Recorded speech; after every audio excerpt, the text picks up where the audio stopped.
system of white supremacy, according to all evidence, is a complete system, meaning that it is a world prison.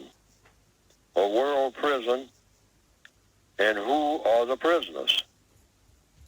The prisoners is everybody on the planet who is classified as and functions as, quote, unquote, non-white.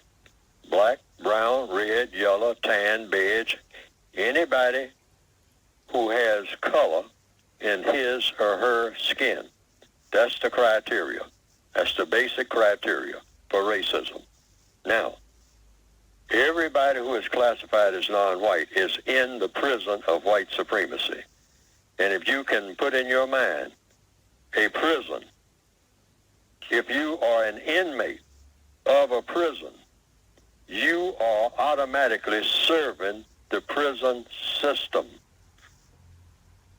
If you are a prisoner in a prison system, you are automatically, regardless of whether you want to be there or not, you are serving the purposes of the prison system if you are a prisoner in the prison system. Kindergarten. That's the way it works. It's no way to be a prisoner in a prison system without serving the prison system. So this thing of trying to find out which black person is a bigger prisoner than the other black person is folly. It's folly because it's not logical. Everything in counter-racist science, like everything in racist science, is based on logic, because logic is the only thing that's going to be successful. So that's why I'm saying it's useless to talk about which prisoner is rendering more service to the prison system. Some prisoners, just like on the slave ship, some people who were on the slave ship were taken up on deck. The sailors, the prison masters, the ship masters would come down the ladder and say, you, and you, I'm going to take the chains off of you right now, and you're going up on deck. And so you go up on deck. Now, you can refuse to go and get beaten and beaten until you finally do go, or until they just get tired of beating you because you are unconscious now and useless, so they get somebody else. But somebody's going.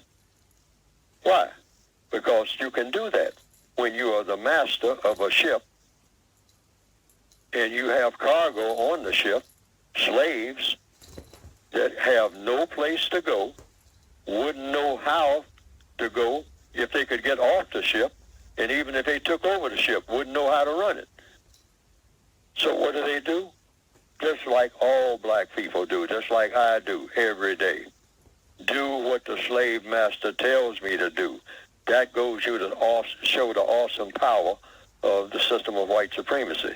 Sometimes some of us, by looking at the other slaves on the ship, get the idea that we're not on the slave ship too, and that we're slaves, equal slaves. Now, sometimes we get the impression that we're not, because I still give that slave ship analogy, making it the prison analogy, because it's the same thing. Prison, slaves, prison, same thing. All right. So one slave says to the other, you know, you got the incorrect attitude. We're both slaves, but you don't have any dignity. And other slaves say, yeah, you say that I'm silly. Say, yeah, you're silly and I'm dignified. So that raises a question based on logic. What is the difference between a dignified slave and a silly one? And the answer is, one is dignified and one is silly. And that's the only difference.